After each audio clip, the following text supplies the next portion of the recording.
What's up guys, welcome to Supercars of London, and a morning I am very much looking forward to. Since starting my YouTube channel in 2008, I was continually looking forward to turning 25 so that I could get behind the wheel of some pretty incredible machines. And for those that have recently subscribed to my channel, you would have seen that luckily I have been able to drive some pretty special cars. However, today I am going to Southern Sky Motors to drive a 2016 Lamborghini Aventador SV. Today is an incredible day and I'm heading over there in my AMG GTS. All morning I have been thinking about this one question that over the last 5 to 10 years of doing Supercars of London, filming cars in London, there has always been one question that I've asked as to why do we see more supercars on the road than ever before?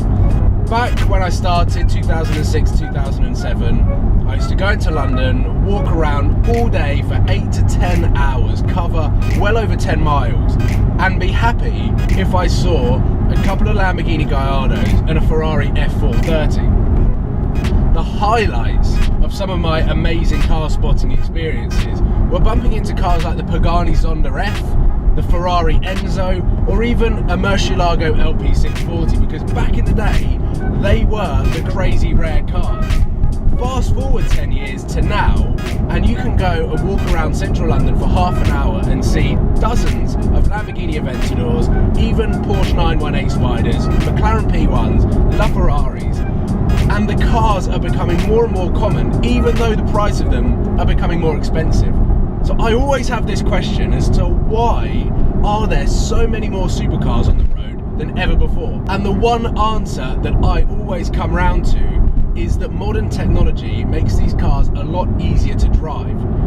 So today I'm going to Southern Sky Motors to test drive the flagship Lamborghini, the big V12 Aventador SV, to find out just whether you could daily that incredible hypercar, but also just how easy is it to drive. By complete coincidence, this is exactly what I am talking about. I've just bumped into a brand new McLaren 570S on the way to Southern Sky, completely random, and this car, the 570, is at 140 grand new plus options, which is more expensive than what the Ferrari F430 was, and also the Lamborghini Gallardo was when it first came out. So that is what I'm talking about, the entry-level McLaren I've just randomly bumped into.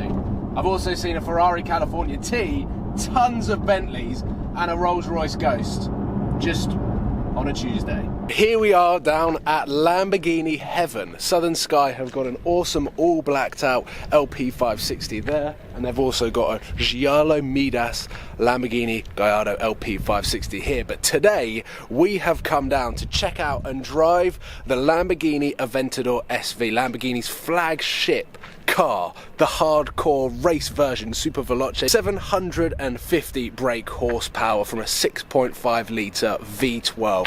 The engine sits right at the back and this car looks absolutely stunning. There's no other word to describe what this car is. It is Lamborghini through and through. As Jeremy Clarkson would say, this is the car that you would sit in maths class drawing as what you want cars to look like. And on the road this car looks absolutely amazing. I have seen a few colours, not too many, and there was a yellow Aventador SV Roadster out in Monaco on English plates as well with a very similar number plate. This is SV12 Jet, and the one in Monaco was an SV Roadster SV16 Jet. So let's just take a look around at some of the details on this car before we jump in and just see how easy that car is to drive.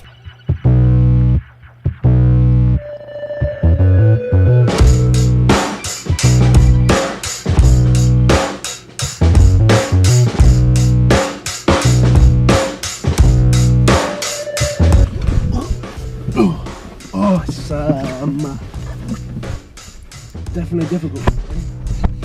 Oh, the doors are so cool. The seats feel like you're sitting on a block of cement. You do. Oh, we are back with the wonderful off-centre pedals of Lamborghini. I'm joined here with Grant, if you can see him. The GoPro has got a wide lens, so foot on the brake.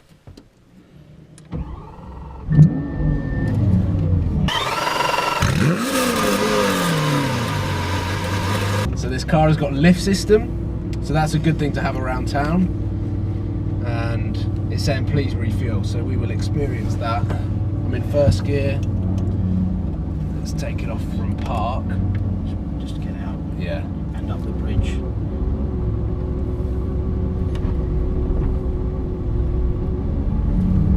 And this is ridiculous. Is that the game? Sorry. And do you know what? The steering's incredibly light for a four-wheel drive system. The seat, however, is probably not that adjustable, is it? Not overly, no. Okay. I think it's backrest fixed, yeah.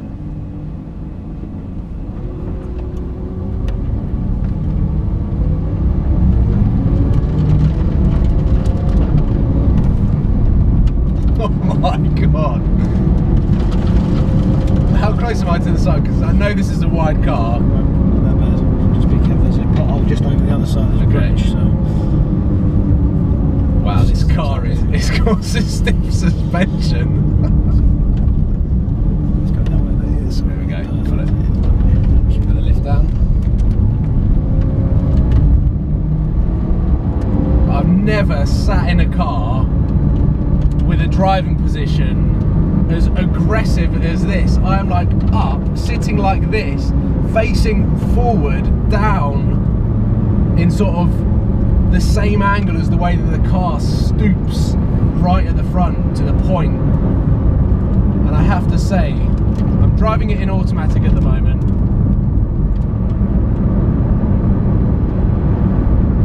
And first impressions are, the steering at low speeds is incredibly light, but then as soon as I start picking up the speed, I'm doing 40 miles an hour, definitely there's some weight in it, and I'm sure the faster you go, the quicker around bends you go, the more this car adapts to the driving style.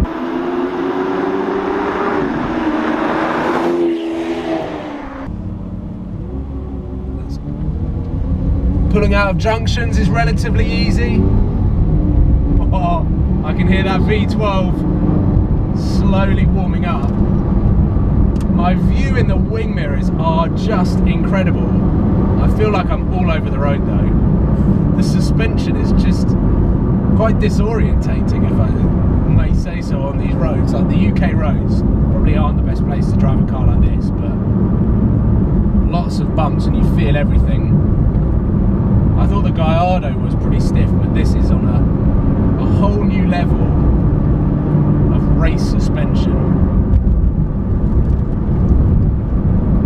I'm concentrating a lot, and to be honest, jumping into a car that's got so much brake horsepower, 6.5 litre V12, 0 to 60 in 2.6 seconds, is it 2.6 or 2.8? So around 2.8 I believe. 2.8 seconds. Back in the day, the Murcielago was a real pig to drive. People that drove it said that it was exactly like a Diablo. If you had it in the E-gear mode as well, it was very clunky. Clutches lasted about 5,000 to 7,000 miles depending on how you drove it. Sitting in this car for 5 minutes, we've got a full Alcantara steering wheel, which is about half the size, or it feels about half the size as my AMG. It just gives you a little bit more feel, and it's a little bit more race car-y. The AMG obviously being a super GT car. You want just a chunky, comfortable steering wheel. The Alcantara is very, very nice material. I've got all sorts of different buttons on here. We're driving it in Strada, which means street mode. So this is the comfiest setting, right? Sport mode, you get the exhaust hopefully now.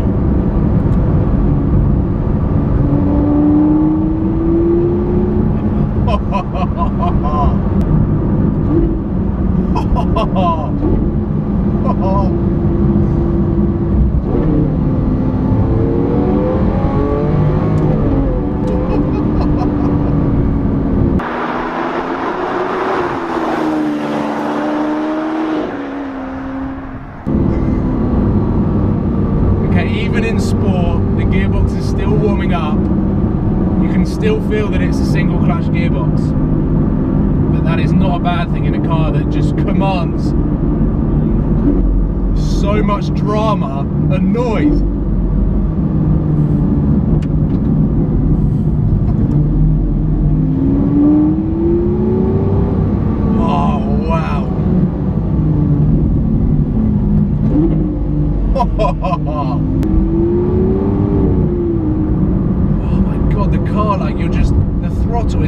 heavy that it makes the car and the engine just feel incredibly heavy.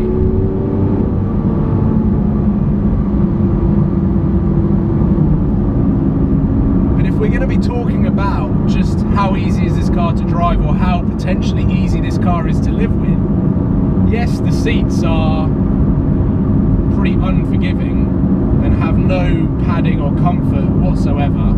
What are you going to expect from the race version of the Lamborghini flagship car? The wing mirrors are so big that you get an incredible view, that you can see pretty much everything that you want to see. The blind spots basically aren't as bad as they were in the Gallardo.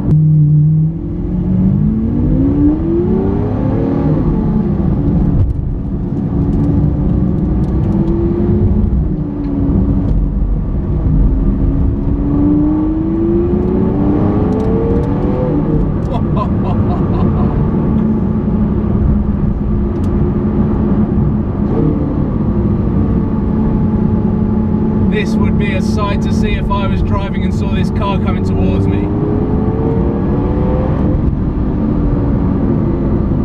Just feels so planted.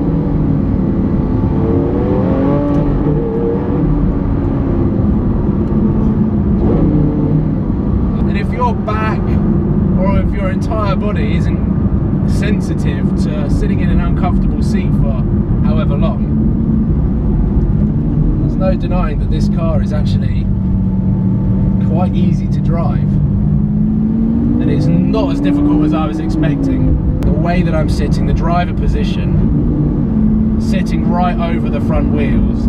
I know I've got a massive V12 in the back and probably 2/3 of the car behind me as well, but it doesn't seem to make a difference at all. The throttle pedal makes the power delivery so easy to manage. It's so heavy that any percent...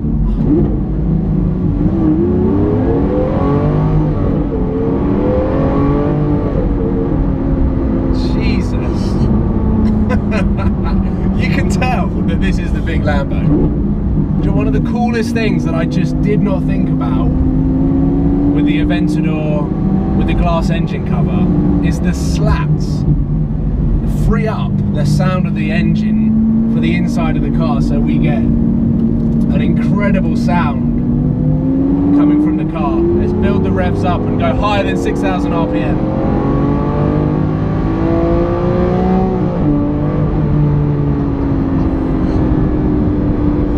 There is something about naturally aspirated V12s.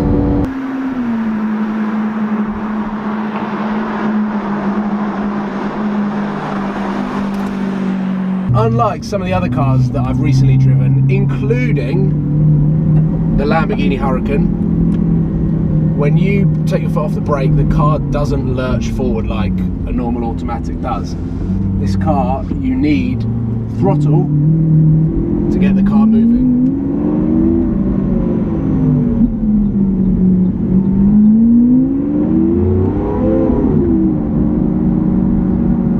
The steering stiffens up pretty damn quickly.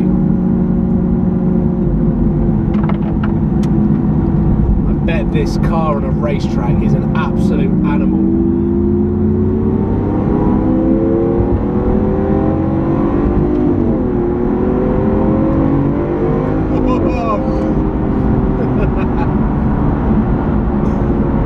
And I tell you what, I feel slightly more confident driving this car with four-wheel drive than I did with the F12 that had rear-wheel drive. 730 brake horsepower to the rear wheels. It's something I would probably need quite a lot of time to get used to.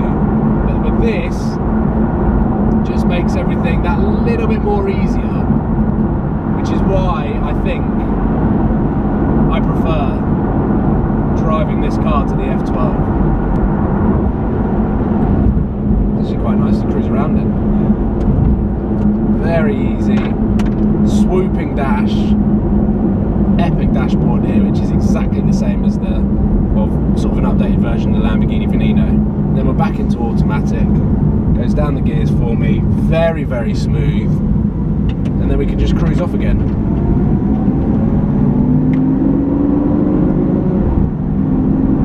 Much smoother than previous Lambos. I probably wouldn't say it's as smooth as the Huracan, because of course that's got the double clutch gearbox. The Aventador is yet, and probably won't, get a double clutch gearbox because the Aventador chassis just can't fit. With the V12 engine, the double clutch gearbox is too big to fit onto the Aventador chassis. What a car! I know I've just been sort of having a massive smile on my face, but what do you expect of driving an Aventador SV? But if we were to sum up what this car is like to drive, a lot easier than I was expecting, which answers my question that cars are becoming easier to drive. I would love to imagine testing this car back to back with a Diablo SV. We could have really got an idea of just how cars have come on in the last 10 to 15 years, because I don't know what I'm indicating there. I just can't believe that I'm sat driving a £400,000 Aventador SV. One, I can do it, and two, it's a lot easier than it looks. I think one question that I ask a lot of Aventador customers is the car too wide? And the car is like as wide as a bloody bus. But I really don't feel that it is a hindrance to the experience of driving this car. But what a cool car. I'm going to do my best to get as many views for you guys as possible so you can see what this car looks like on the road, from the inside, and with the sports exhaust on.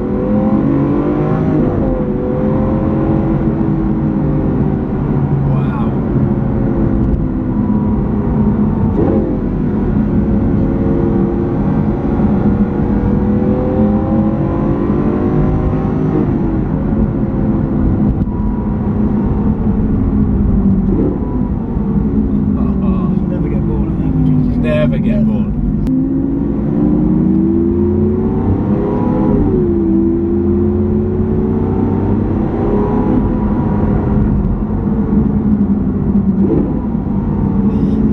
So fast for a single clutch gearbox. That downshift is pretty instant.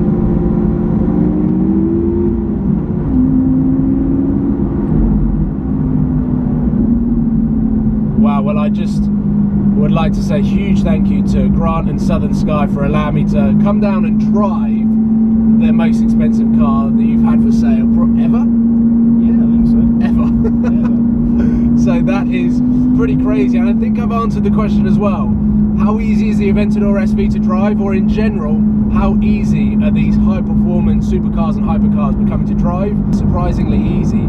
I don't have that much experience driving cars, and probably not what Grant wants to hear, but it's true, like out of all of the other reviewers out there, a lot of other car YouTubers, driven cars for years, and I'm sat here just sort of pinching myself that I'm driving this car not even a year after turning 25. So this is an amazing dream come true for me, and hopefully you guys have enjoyed this video.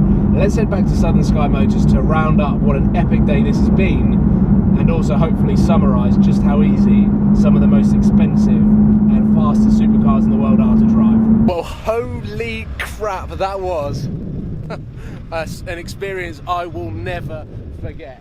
Driving a Lamborghini Aventador SV. Huge thank you to Southern Sky Motors, and I just want to say that car, even though it is a V12 brute, it's relatively easy to drive. The steering wheel just makes it feel a lot more manageable, as does the throttle response. The gearbox, of course, being single clutch, isn't exactly the same as a double clutch. I always say that double clutch is just far more superior when it comes to smoothness and speed, but the single clutch just gives it that Lamborghini feel, which I felt that the Huracan was missing when I drove it, and also being in the passenger as well. So what an epic day, what an epic day, and hopefully you guys have enjoyed this video. So please give it a thumbs up for the Lamborghini Aventador SV, subscribe if you haven't already, and I look forward to seeing you very soon for when I hopefully can get behind the wheel of some other cool stuff, because this day I just don't know what happened.